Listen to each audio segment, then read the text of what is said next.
Good evening. This is Audio Chess, and today we have a very special person with us. His name is Nigel Short, and he is precisely 14 years and 8 months old. But despite his age, he has still managed to notch up very considerable success in the chess world. Uh, First, I'd like Nigel, before he talks about his games from Hastings, to give us some idea of his chess career to date. Perhaps you could tell us when you began to play chess. Well, I learned the moves when I was 5, and I had a time then between about 5 and 7 where I only played club games. But then, when I was 7, I started playing in tournaments, and that was a new thing for me. And that was a year after that, I had my first tournament success, and that was winning the Liverpool under-9s tournament. And did you get a lot of encouragement from your home to play chess, or were they indifferent to it? Well, my mum was a bit worried actually because I spent so much time studying the game. What, actually going over chess books and things like that? Yes, that's right. You don't do that now. I don't do that now. I'm much too lazy to do it. But in those days you weren't lazy. Huh? No, I was very fanatical about the game then. But I mean, about 6 or 7, you could hardly read anyway, I'd imagine. I was a very good reader then, for my age. For your age, yeah. And let me see, I remember the first thing I heard about you was, of course, from Leonard Barden when he wrote in The Guardian that you'd beaten Victor Korchnoi at about the age of 9, something like 10. The age of 10, you were 10 by then. When did you say get up to about the level of a 200 player? I think it was when I was 12. I don't follow gradings too much, but I have been over 200 for some time now. Mm. And as for your breakthrough into British chess, where would you date that? Into the international arena? Well, I'd probably say that was the British Championship in Chester last year, where I came equal first with Robert Bellin and John Nunn, and that was my first big breakthrough because I beat Tony Miles, and that was Britain's first Grandmaster. Yeah. Now we're going to talk about the Hastings tournament, and you're going to analyse some of your games. How many players did you beat in this tournament?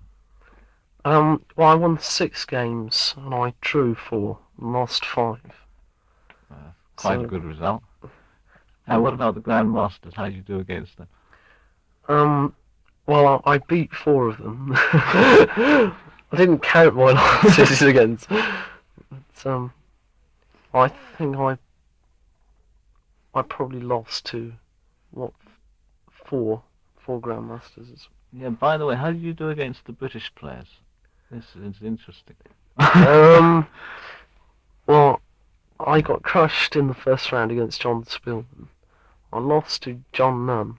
Yeah. I drew with Jonathan Mestel, and I drew with Michael Steen. I drew with Robert Bellin. Who else?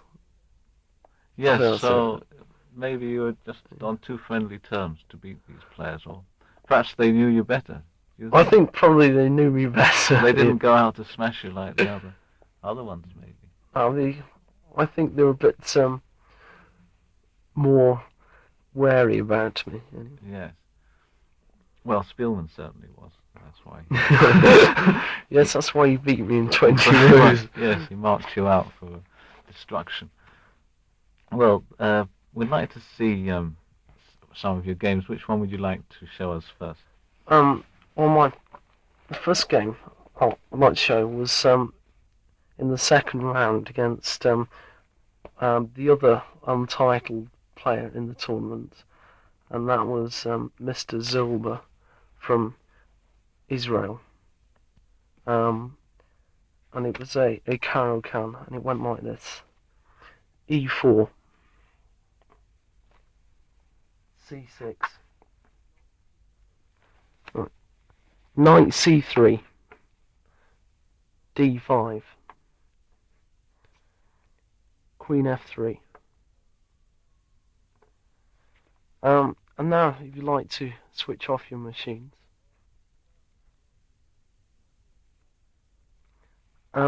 here Black played D takes E4, but there was another interesting possibility, and that was playing D4, hitting the knight, where I would have just played quite calmly Bishop C4, which gives me strong threats, e.g. Queen takes F7, and I get tremendous play for the piece. But, however, he did play D takes E4, and I recaptured with the knight. Then Black made a slight inaccuracy. He played Knight F6. It was probably better first to play Knight D7, so as to avoid the doubled pawns. So anyway, after Knight F6, I played Knight takes F6 check, and he went E takes F. Then I just proceeded to develop my pieces on Bishop C4, and he replied Bishop D6. Then I played Knight E2, again, just getting the pieces out, and he castled.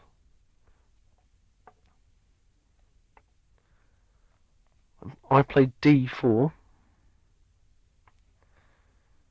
and Black played Knight D7. Then I castled kingside, and Black played Knight B6. And now I've got to find a retreat for my bishop. I've got a choice of two squares, B3 or D3. But D3 unfortunately gives him too much control over C4. For example, he can play Bishop E6. So to stop Bishop E6, I went Bishop B3. And Black played A5 to try and hit the bishop away. Then I played C4. And this is threatening C5, winning a piece. So Black in turn hits my bishop with A4, and I retreated that to C2. And now my C pawn is on pre, but Black cannot take it, because if he goes Knight takes C4, I'll play Queen D3, attacking his knight, and also threatening mate on H7.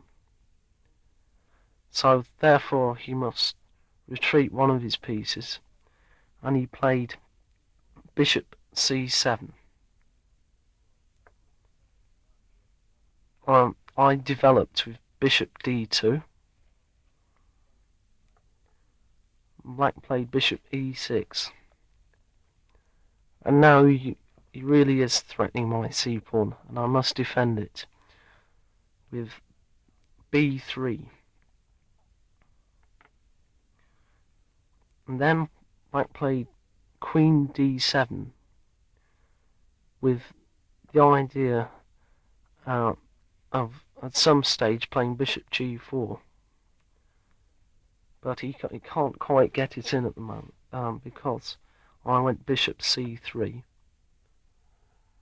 which defends the d pawn, because black was threatening to win a pawn. And black played rook f e8, bring his rook into action on the e file. Now I played knight g3, with the possibility of playing either knight f5, which is a very strong attacking square, or knight h5, or even knight e4. So black got very worried now and tried to exchange as many pieces as possible, because he was worried about my kingside attack. So he played a takes b, and I played a takes b. I went rook takes a1, rook takes a1, and black played bishop takes g3, and I played h takes g. And now, as can be seen from the position, I have a clear advantage, because firstly I have the two bishops in an open board, and also I have a queenside pawn majority, and black's 4 pawns on the king side can be easily held by my 3. So black played knight c8 here, trying to bring the knight round to the threatened king side. Now I played queen d3 to provoke some weaknesses. Now, if black plays g6, I can open up the long diagonal with d5. So, he must block the diagonal some other way, and he did that by playing f5. Here I played g4, which of course he cannot take, because I can play queen takes h7 check.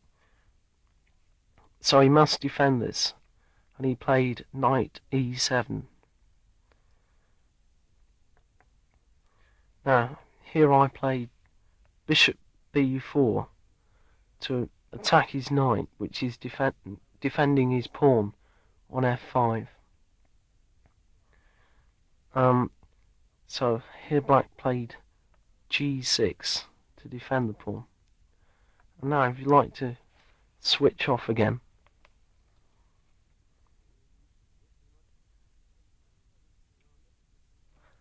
I played here bishop c3, putting it back where it's just come from, and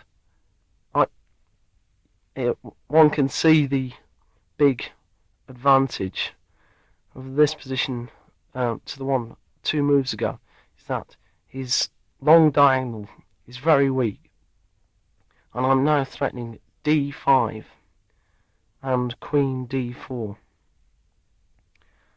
Black played f6 to try and block the diagonal, and if you'd like to switch off again and analyse the position,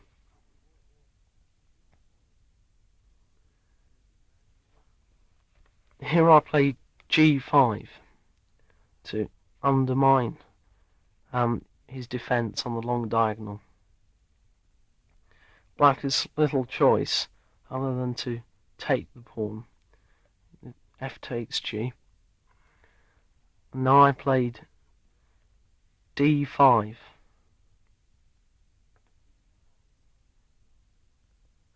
Now, it's what you can easily see my threats. If black plays c takes d, now queen d4 leads to a forced mate.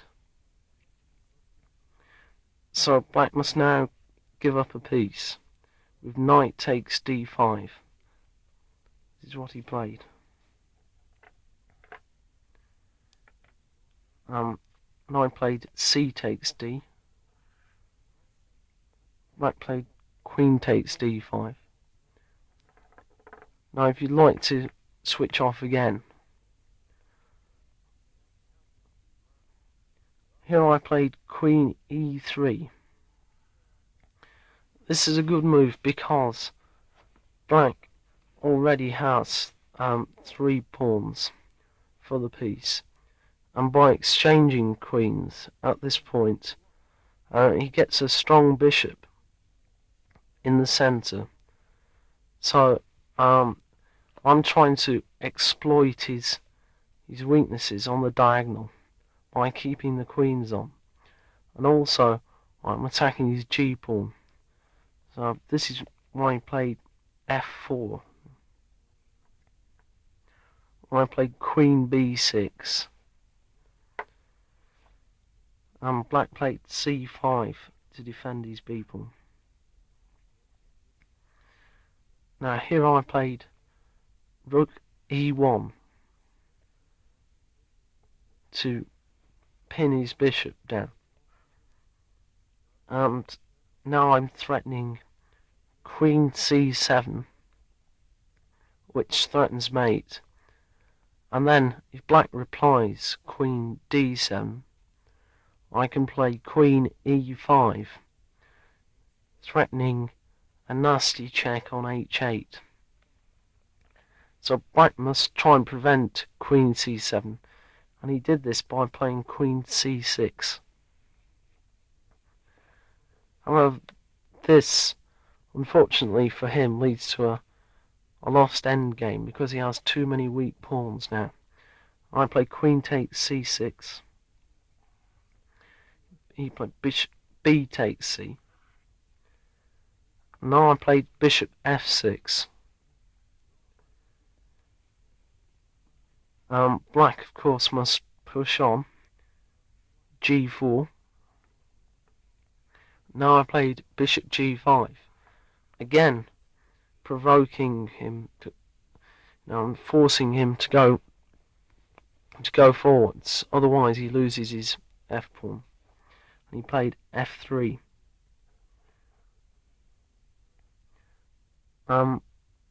Now I played g takes f. Black replied g takes f. So here in this position, I tried to win his f pawn with rook e3. Black must get himself out of the pin with his bishop, and he did this by playing bishop f7. Now, if I take his f pawn immediately, then black can reply rook e1 check, followed by bishop d5, which leads to a difficult attack. It's a position which is very difficult to defend for me because he has threats of rook h1 check when I move the rook. However, I just played rook takes e8 check. Black played bishop takes e8. Now I played bishop e7 to win his front c pawn. Now he played bishop f7, and I played bishop takes c5. Black went bishop d5, anchoring his bishop in the centre. Now I played king h2 to bring my king round to attack his f pawn. Black played king g7. I played king g3. Black played king f6. And now I checked with bishop d4 check to bring his king in front of the pawns, so he can't advance them very successfully. Black replied, King G5, and I played B4, taking the pawn off a square where it was attacked. Black went H5. Now I checked, bishop E3, check. Black played King F6, and now to stop the threatened G5, I played King H4. Now Black has no grip whatsoever on his dark squares, and here he played Bishop F7. I went Bishop D4 check.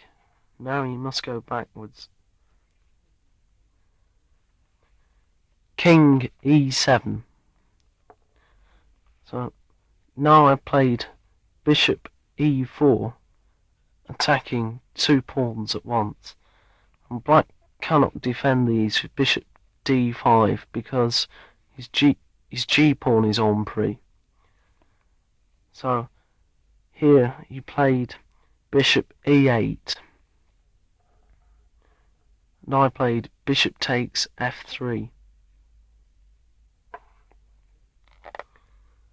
Black played King D6. And I played King G5. Black went King E6. And now I played Bishop E4, attacking his G pawn, which he can't defend now. Black played King D6, but resigned after F4. Well, that was a very interesting game, Nigel. What particularly interested me was the sort of general control you had. You played aggressively, but at the same time, you didn't seem to, you didn't seem to push it too fast or go too slow. Where do you get your rhythm from?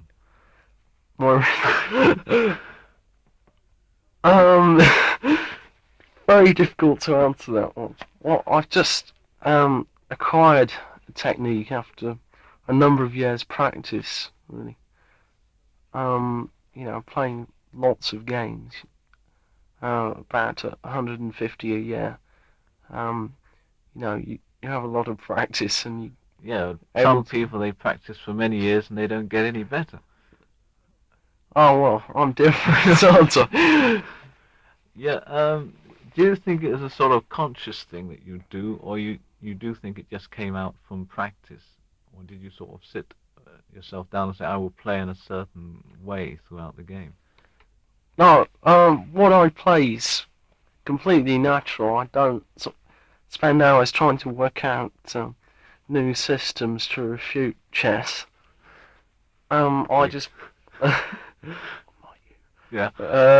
But I just play what I think looks nice. Yeah. Do you play anything besides chess? Music. Music? You mean that piano you were playing? No, I just today? Play cassette recorders and things. Yeah. You listen to music? I listen to music, yes. And what's your favourite music then? Heavy rock. But I also like a bit of punk rock. Quite a few of the players at Hastings went to the Clash concert. You're a fan of them, are you? Well, they were quite interesting anyway. Who is your favourite in the music world then? Well, my favourite group is probably Led Zeppelin. They're very, very popular, and they're also, as well as having some nice, heavy songs, they can actually play instruments as well. Yes, they've got some skill, you mean? Yes, that's right. Tell me a bit about your family. Do any of your brothers? You have brothers, don't you, too? Yes, that's right. Do they play chess at all? Yes. My younger brother, he plays board one for his school team. He's still at junior school. How old is he then? He's 11. And my older brother, he's at sixth form college, Martin, and he plays on his college team as well. What level do you think they get up to? Well, it's very low. They're not really interested. They're not really interested. Do you think No. they'd be good if they were interested at all? Or do you think they have a Well, not now. They've spent too many years, just lazing around, not really being interested. I think you've got to start pretty young. Yeah, as you said, you became fanatical at chess at a very young age, and you think at that time a lot went in. Yeah. Yes, and it stuck. Yeah, A and lot of it did. Yeah. they might have been the same with them. Yes. Yeah. Now let's have a look at another game then. Which game would you like to show us? I'd like to show you the third round game I had. That was against Yasser Sarouan of the United States, and he's an international master, and he's a world junior champion as well. And I'll come with the ball. Okay. Careful not to drop any pieces. I think we can cut that better. No, we'll keep it in. Come on. Right. It gives very similitude, doesn't it? Yes. Carry on. We just turned the board around. Go on. Let's play on. Or are you going to cut all that? Play on. Right. And it started. One. I was black, and it started 1c4. You didn't start. I replied c5, and white played g3. The idea of this is to bring as many pieces as he can onto d5. I played knight c6. White played bishop g2. I played g6. And white played knight c3. I played bishop g7. And now white tried to make a break on the queen side. He planned a break. He played a3. The idea of this is to play rook b1 and to follow up with b4, which helps him expand on the queen side and build up an attack there. I played d6 and white played e3. White's trying to develop with knight g e2.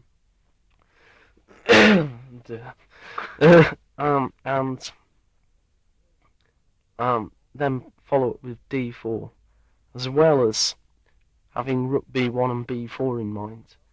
So I tried to stop both of these by playing first knight h6. The idea of playing knight f5, which covers d4. White played knight g e2, and I went knight f5. White played rook b1, and I played a5 to prevent b4. This, unfortunately, leaves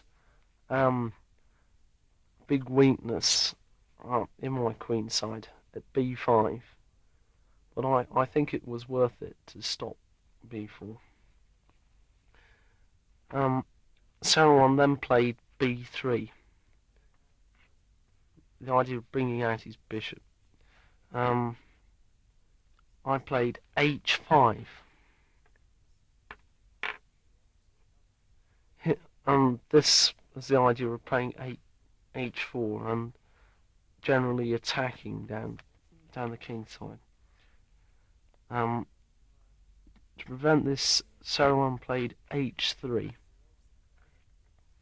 Now I played e5, again covering d4. Haven't you got rather a lot of white square weakness? Yes, that's true. This is the real problem with my position.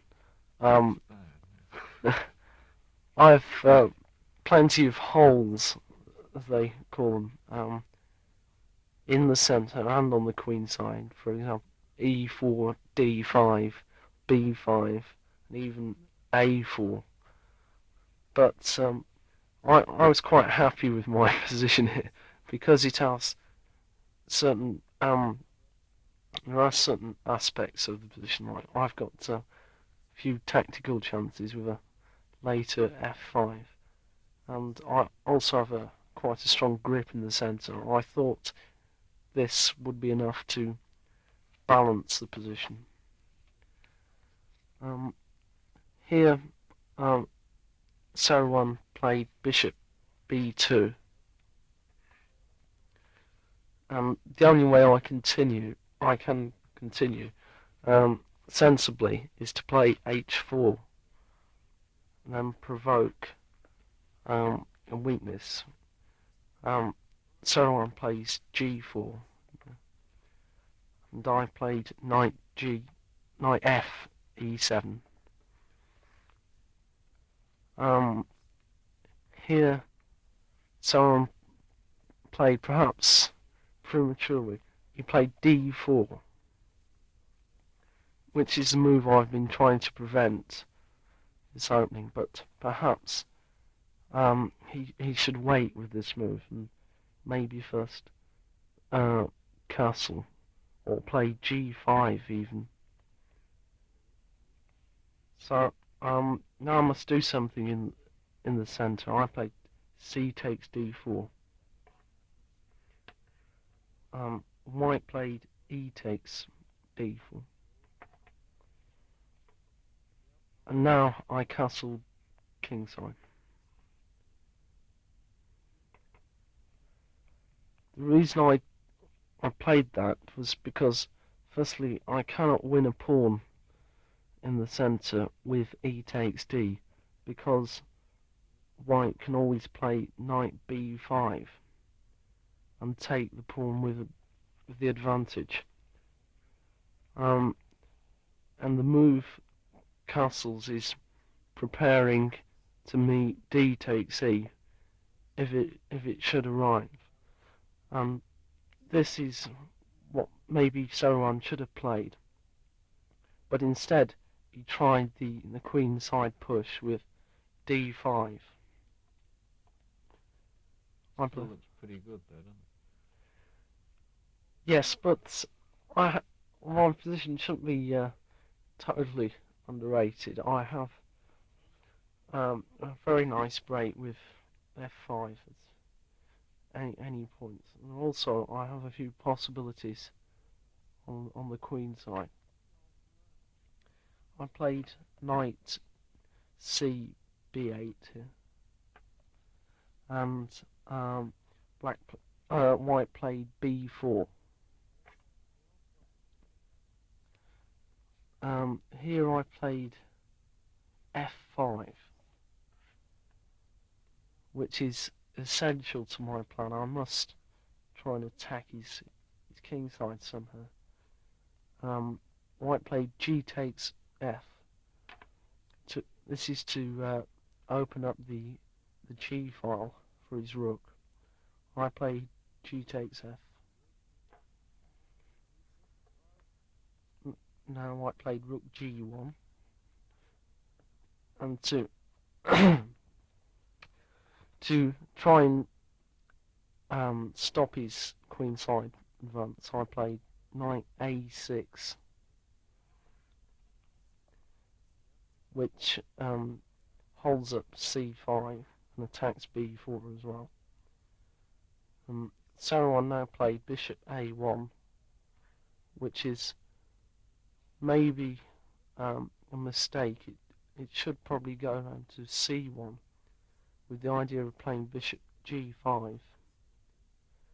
Also on a1 the bishop is is exposed in some lines because I've the possibility of taking on b4 and playing knight takes b4. Well, maybe his bishop is hanging on a1. No, I played a takes b4. White played a takes b4. Now I played rook f6. By the way, is Queen C7 a possibility here? It's a matter of interest. Well, I think Queen c7 is weak because White can play c5, and therefore I'm unable to take the c pawn because of d6, which follows up and wins a piece, unfortunately. So I first try to cover d6 with rook f6, and also to generally cover along the third rank. So you played rook f6, yeah? Yes, that's right. And now after rook f6, White tried to open up the long diagonal, that's from a1 to h8, with f4. It also has the merit of holding up my kingside centre pawn. So to put pressure on this f4, I went knight g6. But I'm not really threatening to take this because it would cripple my pawn roller here, and it would only benefit White because his bishop on a1 would be very useful then. So White played bishop f3. This is the idea of playing bishop h5. So to defend my knight, I play king h7. Now White played bishop h5. How would you assess the position at this juncture then? Well, during the game, I thought it was just unclear, but unfortunately, White has some awkward prospects because of his bishop on a1, as we'll see in a moment. So you think White's position isn't as good as it might look? Yeah? Well, I think probably White's position is maybe a little better than it looks. I didn't think it looked too good. I see. But I played bishop h6, attacking his f pawn. Yeah. If you'd like to switch off for a minute again. And now I think White should have played knight b5. The idea of this move is in a long combination. Shall we go through it? Yes, we'll yes. return to a diagram after that, yeah? Yeah, I think Make the moves on the board? Yeah. Yeah. Okay. Knight b5. Right. Knight b5, knight takes f4. I've got better moves than this, but this is the main line. Knight takes f4. Bishop takes f4. Bishop g6 check.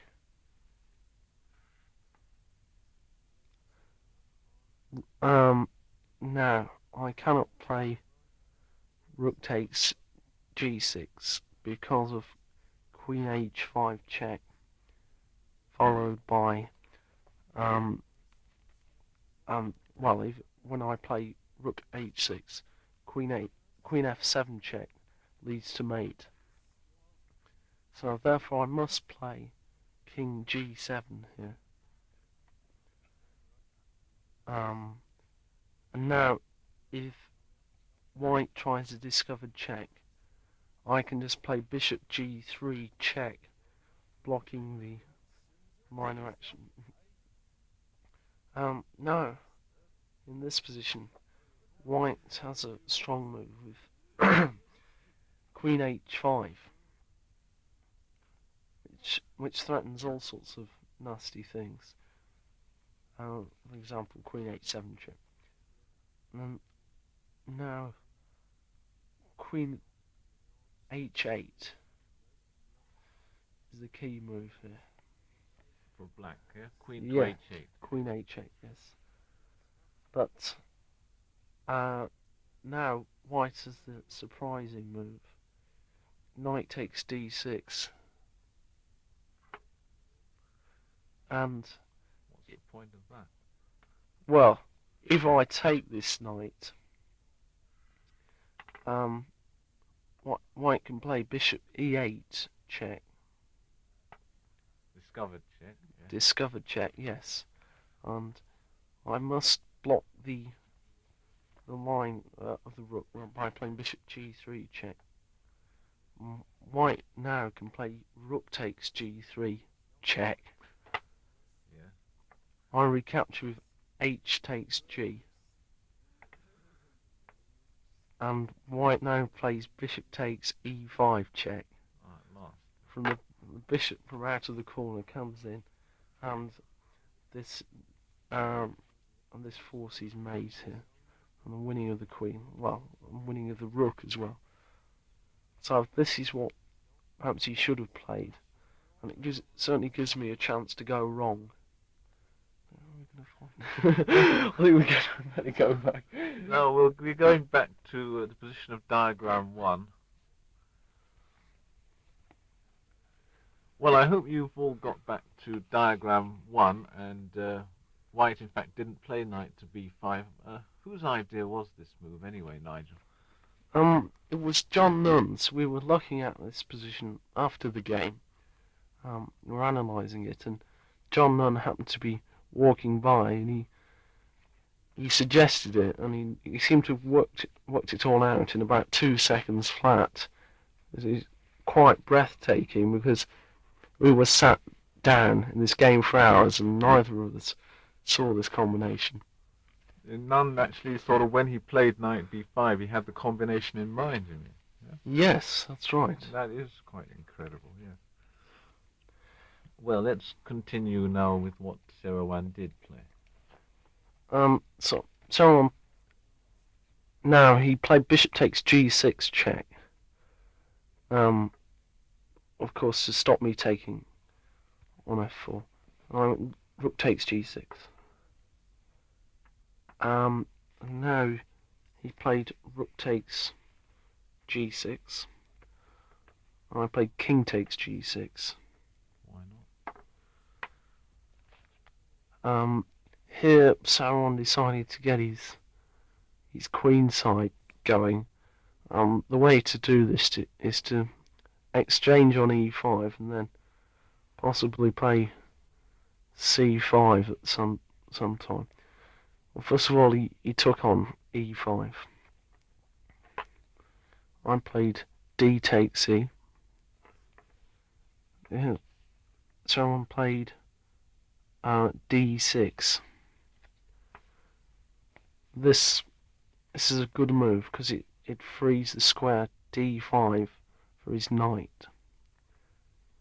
Now I played bishop e6. Are you winning the game at this point, or is it still unclear? Oh, it's very unclear. But it was only after his next move, which is a terrible blunder, that I've got a winning position. How was the situation on the clock at this time in the game? Now Saruman was getting into quite bad time trouble, and he overlooked something in his hurried calculations. What about your clock? Oh, I've always got plenty of time. You've never been in time trouble in your life, huh? Well, I wouldn't exactly say that, but no, usually I'm a fairly fast player, and I don't often get into time trouble. But you have been in time I trouble have on been into occasion, yeah. on occasion.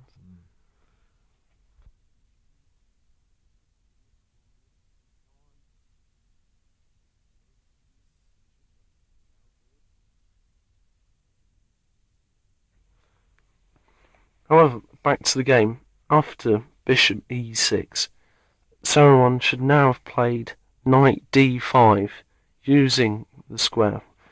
Uh, Unfortunately for him, he had this idea of me having some combination with knight takes b4, which was all nonsense really. And he played b5, which is a horrible move to make because it gives me the square c5 for the knight. I went knight c5. Now someone played knight d5. This threatens my e pawn, but now I can use my rook. I played rook a3, and now if he captures on e5, I can play knight d3 check, which wins his bishop. So, realizing his problem, he tried to block the third rank, and he played bishop c3. Yeah. But now I can bring my queen into action. I play queen g5. Now, Saruman played rook a1 to try and get rid of this annoying rook, but it's not really relevant to the position anymore. I played queen g2, which so Saruman now has little choice but to accept the offered rook. He played rook takes a3, and I played queen h1 check, which forces knight g1.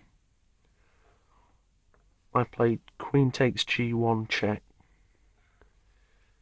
king e2, queen g2 check. He must go back, king e1. Now I played queen g3 check.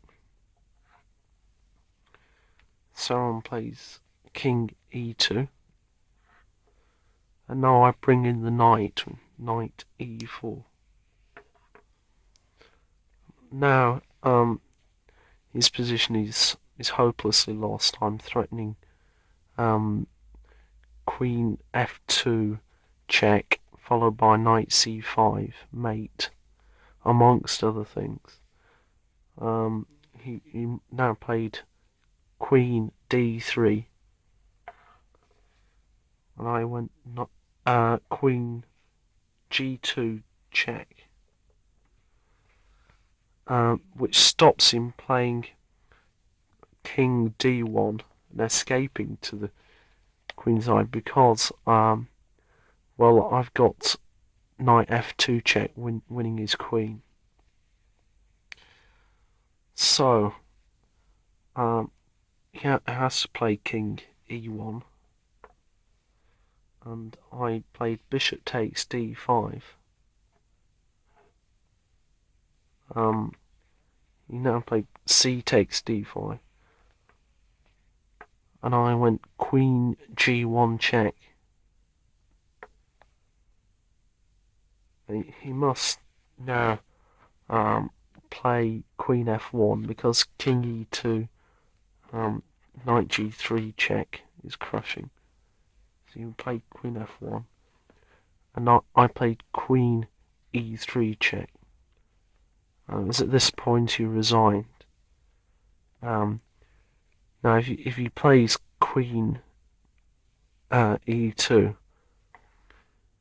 I can play queen c1 check and win his rook on a3. Well, that was certainly a fantastic game. The way your king just came up onto the third rank, protected by its pawns, showed you seemed to have no fear. But do you actually ever get nervous during a game? Um, yes, but I try not to show it. I try to sort of hide my emotions. Because I find one of the most one of the most useful things when I'm playing is to look at my opponent and see, if he's sort um, getting really nervous. You can tell he's sort of squealing and squirming even in his seat. That's I try to hide that so my opponent doesn't know what I think of the game.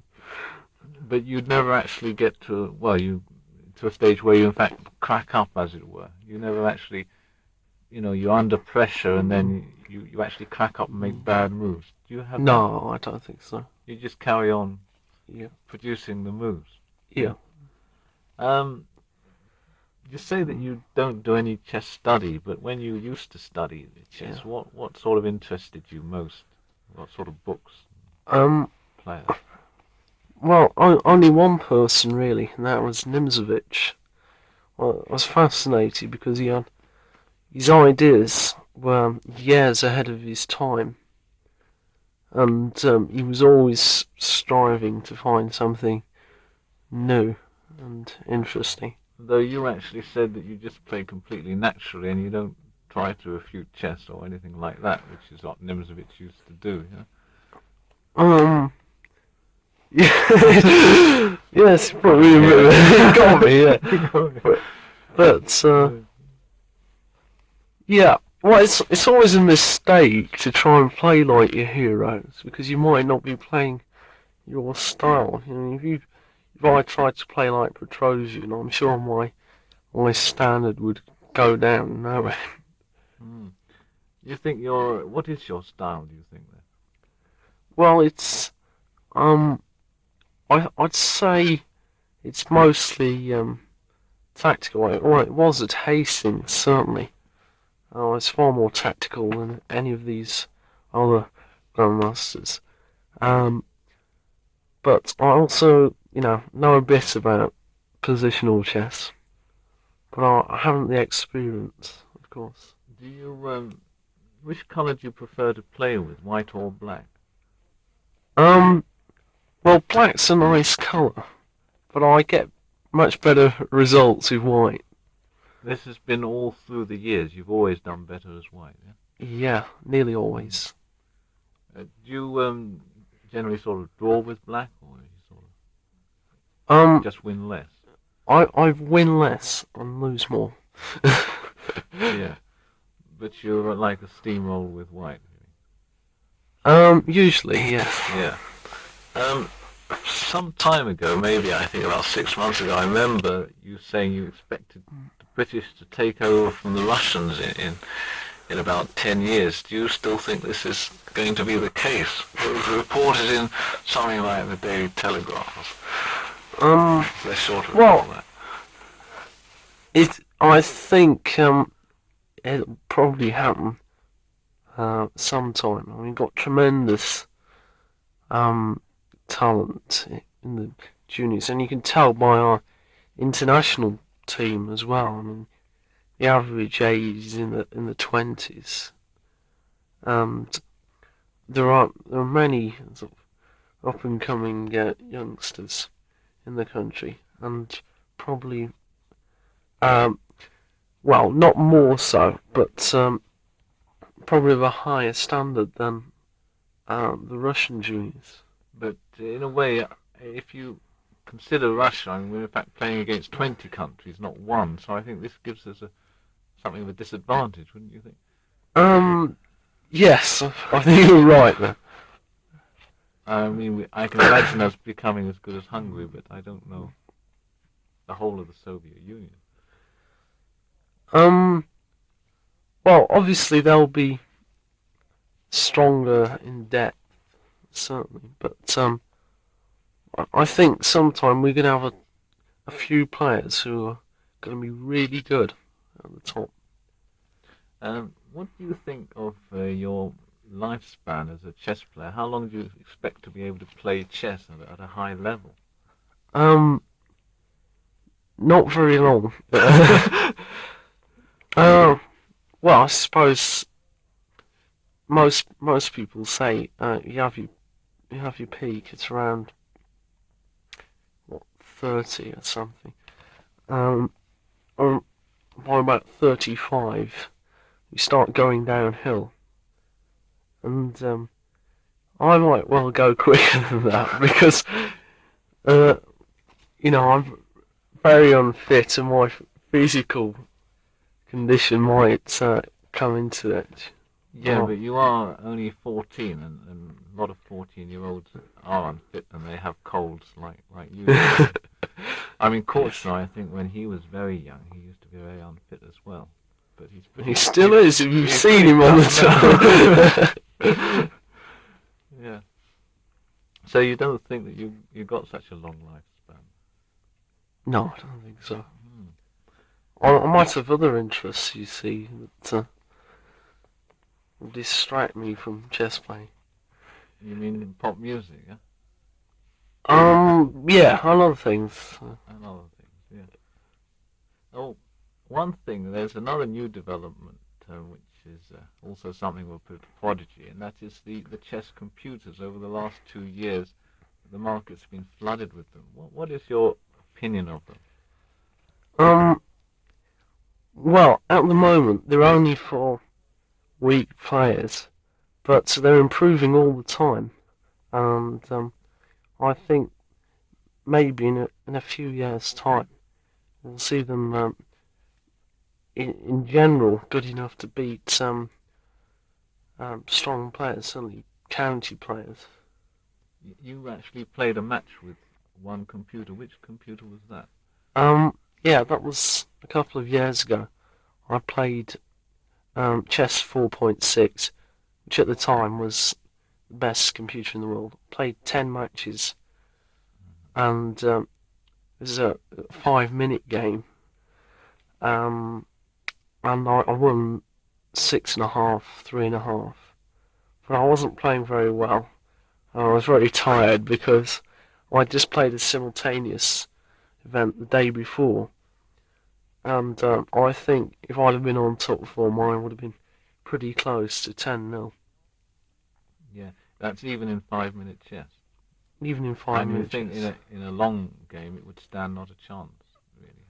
Well, of course they've improved since then, but at that time, I probably uh, I probably would have expected to crush it off the board. Mm. Why do you think you're so unfit, by the way? Um, it's because I I stay in the house all day, never really doing anything active. I try and conserve my energy. Yeah, uh, can you don't you think it might be an idea to pay attention to fitness, or you think it's too early? Well, I used to go jogging, but I gave that up as I found it too much of a strain. Did Uh, you get coughing fits after the jogging or anything like that? um, yeah, You're that's sort of. asthmatic. Yes. Yes.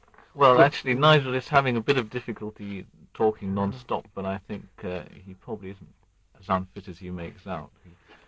And in the next few years, he may improve his health. Yes. Perhaps you'd show us one of your games now. Another Um, one. yeah, this is my round 10 game against Peter Biasis of the United States. And it went, I was white, and it went like this: E4, E5, Knight F3, Knight C6,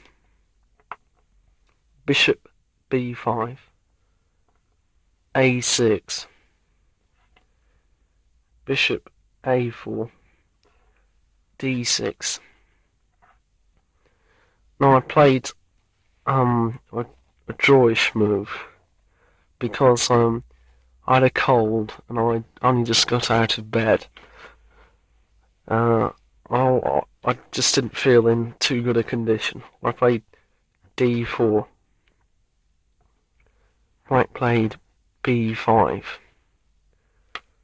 I must retreat the bishop. Bishop b3.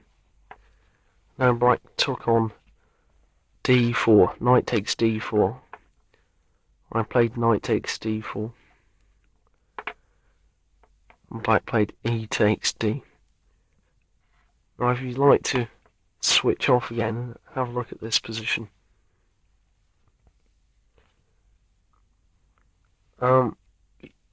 Probably see that I cannot take the d pawn immediately.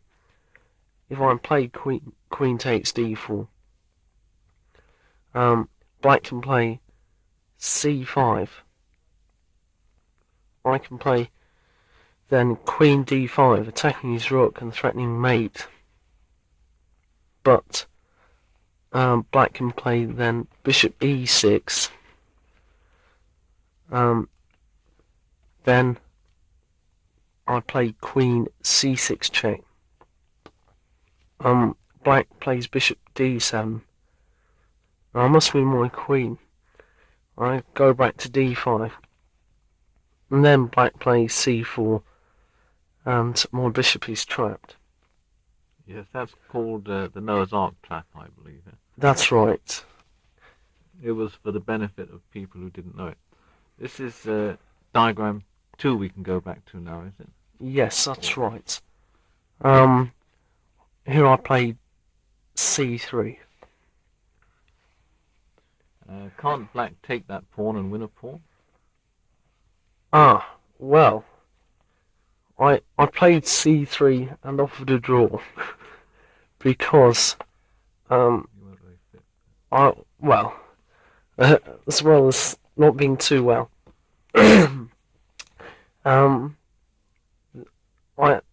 If he takes my c pawn now, I play queen d5, attacking the rook and the pawn again. Black must play bishop e6. I play queen c6 check. Black plays bishop d7, and I play queen d5. Isn't there any way he can guard his f7 pawn besides with this bishop? No, there's no other way. Because he can't play knight h6 because I just take it. He can't defend it with his queen because his rook would be on pre.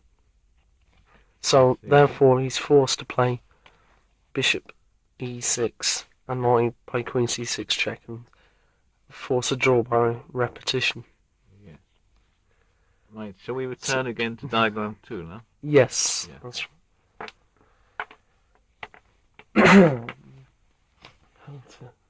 I'll do around you. Right. I think you may last out to finish the taste. So black, knowing all this, he decided to decline the draw and play bishop b7, which attacks my e pawn. Don't you think, by the way, it might have been better psychology not to offer the draw?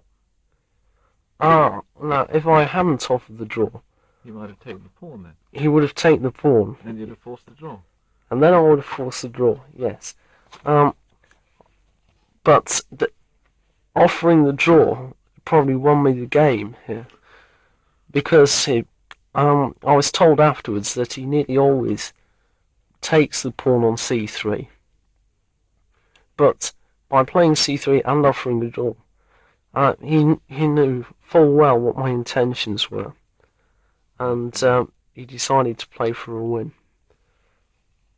So after bishop b7, I took on d4, c takes d4, and played knight f6. Can't you take the pawn on e4? It seems to be en prise. Yes, I didn't actually look at this at the time, but if he takes on e4 with the bishop, I can just castle. And then I have threats of things like rook e1, knight. I can build up tremendous pressure on the e file. For example, bishop takes e4, castles, knight f6, rook e1, bishop e7, bishop g5. And then you're threatening bishop takes f6. Yes, and then I'm threatening to win a piece. Yeah. And that forces the doubling of his kingside pawns. Yes. And therefore leads to a tremendous position for me. I see. So, instead of all this, he didn't take my e-pawn. He played knight f6. No, I defended it with f3. So Black proceeded to play bishop e7. And I castled kingside. Black also castled kingside. And I played bishop e3. Now Black's got nearly all these pieces out, and he has got to think of a plan. And because he's got a majority on the queen side, he decided to push it and see if we can kick a few of my pieces out of the way. Played c5. Now I played knight c3. Black played rook e8. Now I played a subtle move, queen e1, just with the idea of bringing the rook into the centre, and also playing my queen out on the diagonal, say to g3 or even h4 maybe. Black now he played bishop f8. Now I went rook d1. Black played c4. And I retreated with bishop c2. Now Black played knight d7. And the idea of this is to slow down my advance. He's keeping a grip on e5, and also he's stopping me pinning him with bishop g5, which is a nasty threat. It was at this point I decided to go for a steamroller through the middle with my pawns and played d5. Which also has the merit of keeping his queen's bishop out of the game. Black now played g6, and I played queen g3. That's to stop him fianchettoing his bishop on g7. He played queen c7 to defend the d pawn, and I played a3. Don't you think perhaps he might have played pawn to b4 earlier himself? Or? No, I think that was very weak, because I can just retreat by playing knight e2, and then I can play the knight to d4, which is a tremendous square, and then I've got possibilities of playing knight f5. But you didn't want to play your knight to e2 straight away instead of a3? No, the reason I played a3 was because if I'd have played f4 immediately, which is part of the plan, you can pile up pressure on the c-pawn. You can play knight c5, which threatens b4, and well, in fact, he can play b4 and then knight c5 when he's got tremendous pressure on the e-pawn. So your plan is really f4, f5. to attack Yes, down that's that right. line. Yes. So after a3, he played bishop g7, and I played f4. Here black provoked me and went knight c5, which is threatening to win the e-pawn. Now I must go on and play e5.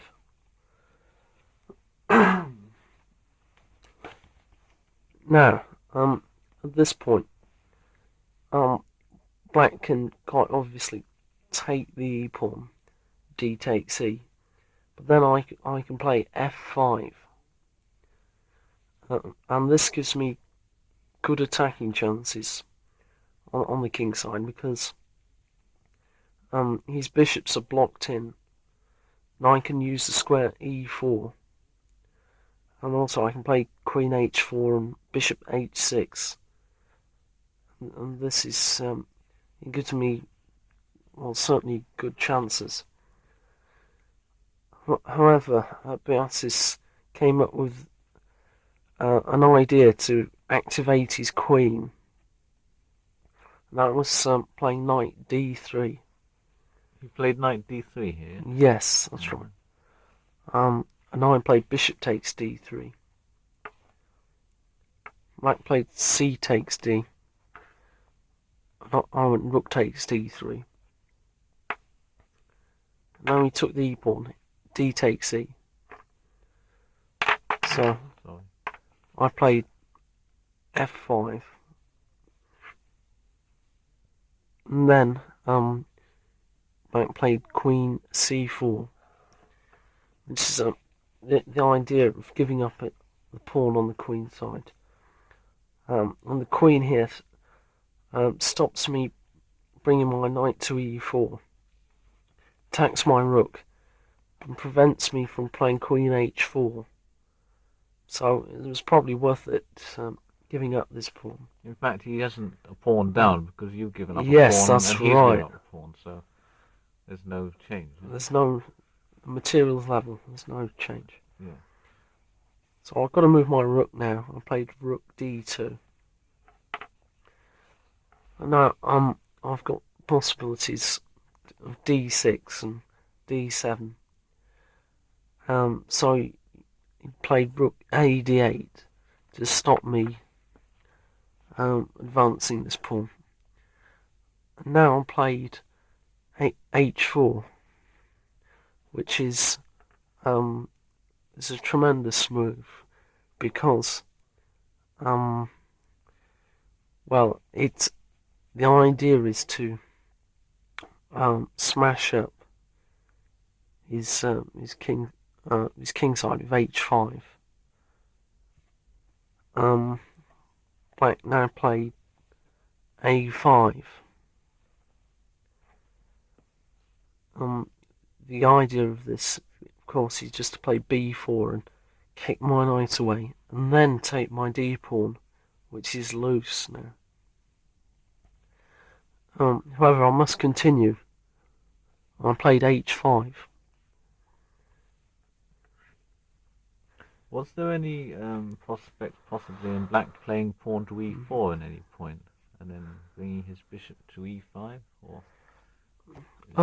well, I think if you'd have played this, well, I've got a number of possibilities. Perhaps f6 was a good move.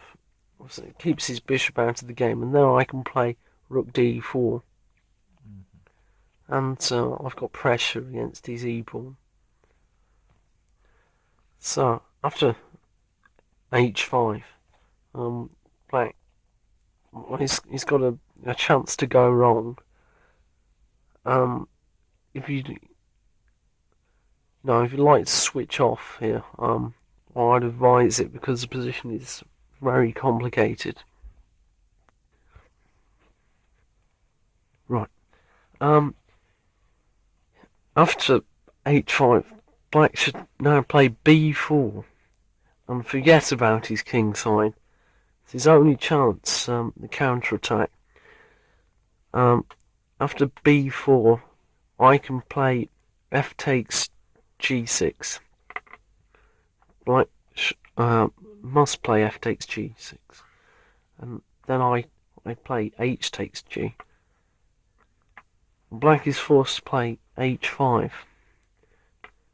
Here in this position, I've got a kingside attack, but it's probably not enough to force a win. Doesn't Queen f3 look rather good? Well, yes, Queen f3 looks crushing, but it doesn't quite win, because after Queen f3, you can play b takes c3, and then if White plays Queen takes h5, Black can play Queen takes f1 check, which prevents the mate, and then he can capture White's other rook, and then he's got thousands of pieces in compensation. Yeah, I just thought he might also play rook f8 against, but I'm not sure about that. Yeah, rook f8 against Queen f3 as well. Still, okay. Okay. Oh yes, Yeah. Right. So that was diagram. Let's go back to diagram 3, shall we now? No, not diagram 3. Yes, diagram 3. Okay. Right. So, Black played instead rook d6, and he was trying to defend against my attack and also attack himself at the same time, which of course he's got no time to do. Now I played f takes g6. Now Black must now take with his f pawn, because if he plays h takes g, I can play h6 followed by h7 check, which deflects his king from the defense of his pawn on f7. So he played f takes g6. I went h6. Black played bishop f6. We'd like to switch off again. Have a look at the position.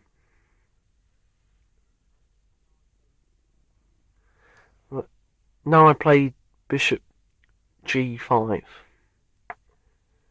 And this move really brings out the weaknesses in Black's position. All these key squares by his king were on dark squares. I can only really mate him on the dark squares. The defender of all these squares is the bishop, so it's essential that I get rid of it. Now Black played bishop takes g5. I played queen takes g5. Now Black played b4 to win the d pawn. I played knight d1. Rather a sad retreat. Rather a sad retreat, but the knight's coming round. It only takes a few moves to bring the knight round to the king side, where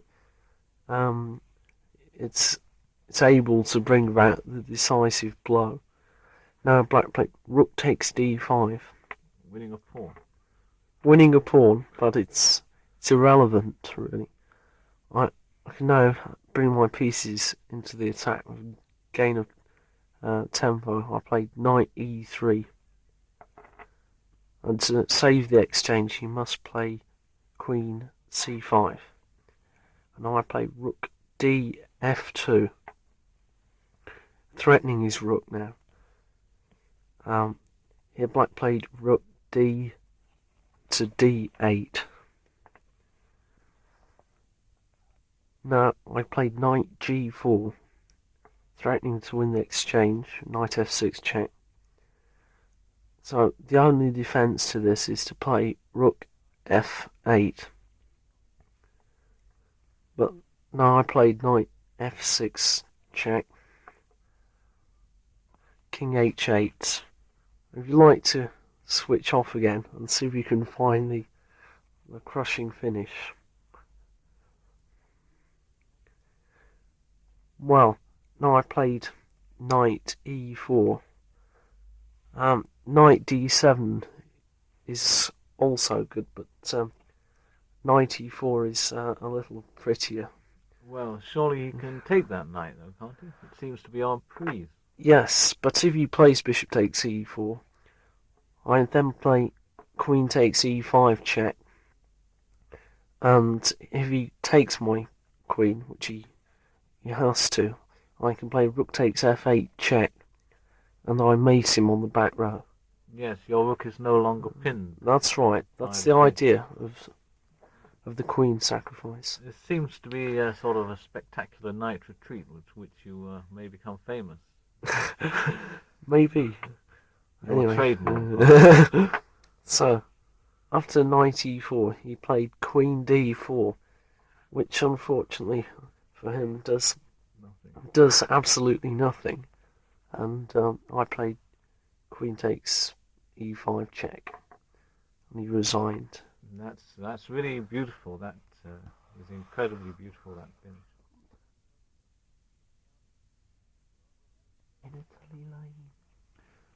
Well, as many of you know, not only did Nigel score an enormous success at the Hastings Congress in beating so many of these foreign Grandmasters, but not many English ones, he also obtained the Brilliancy Prize for one of his victories against the Soviet emigre, Mr. Lane.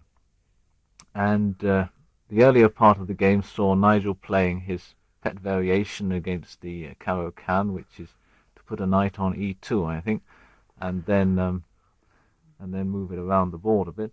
And he managed to obtain a strong plus on the king side at the expense of course, Lane coming through on the queen side. And we're joining the position with Nigel's knights coming through very strongly on the king side. At the same time, Lane has got a very powerful knight at c4. And in this position, Lane, this is the diagram 1, 2, 3, 4. Yeah, diagram 4. Lane decided he would fork a pair of rooks by moving his knight from c4 down into d2. However, this was not to be because White played knight to f6 check, king to e7, and then rook to c1. And here Lane began to realize that if he took the rook on f1, he would be letting himself in for a very powerful attack starting rook c7 check. So in fact, what he had to do was to retreat his knight back to c4. Well, he did this. And now, Nigel, I believe you had a very long think. Yes, that's right. Although I am a pawn up and he's got a very bad position, I had to look for a way to break through. And the obvious method, I think, is to play rook takes c4, followed by d5. But unfortunately, this failed because of rook d3, attacking my queen and also attacking my d-pawn. So I had to think of a move which covered d3 and also pressurized d5. And that was knight h3. It's a very hard move to find because it's retreating the knight from a strong square. And Lane, because there's not a lot to do really, his only chance lies on the queen side, pushed his b-pawn and played b5. Oh, by the way, what were the situations on the clock at this point? Well, I was getting into a little time pressure. I had, I think, quarter of an hour for a number of moves, but it wasn't really bad time trouble.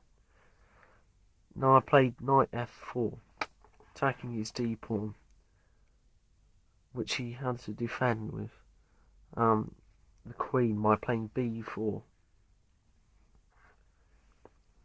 So no, I carried on with my plan and played rook takes c4. Lane recaptured with the pawn, and I played d5.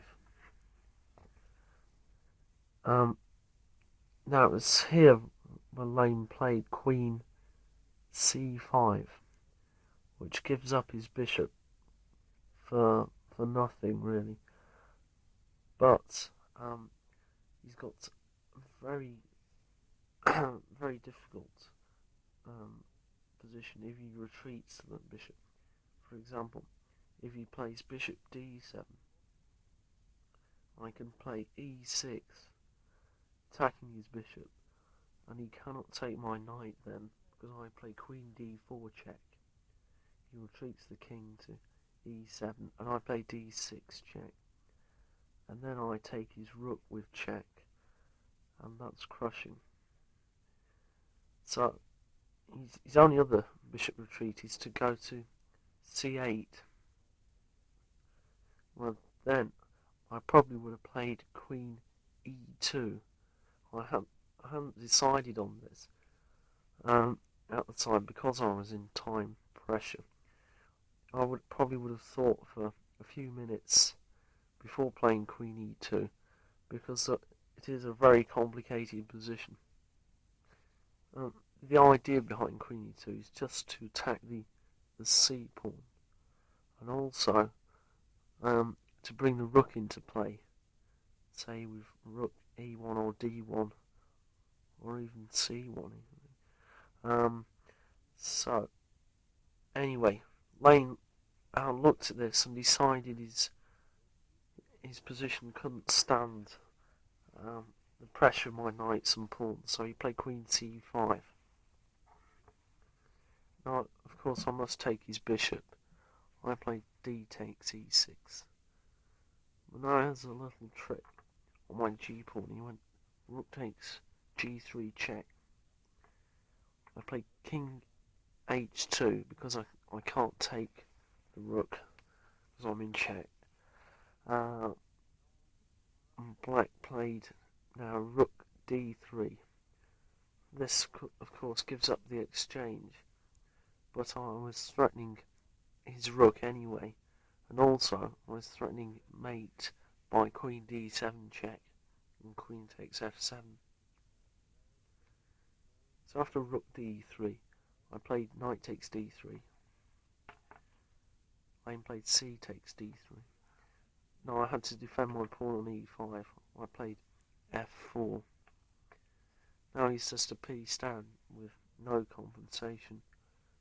And he played queen c2 check to try and get his pawns going. I played queen takes c2. He played d takes c. Then I played knight d5 check, which picks off his queenside pawns. Played king takes e6. And I played knight takes b4. Then he went rook takes h4 check. Now I must play my king to g3 because if I play king g2, he can play rook takes f4, which attacks my knight and deflects my rook, and that would draw for him. That instead I played king g3, and right now I went rook g4 check. Then I played king f3, and now he tried to eliminate my last pawns by playing f6. I played e takes f, and Lane played rook h4. And now, however, I just take his c pawn, knight takes c2.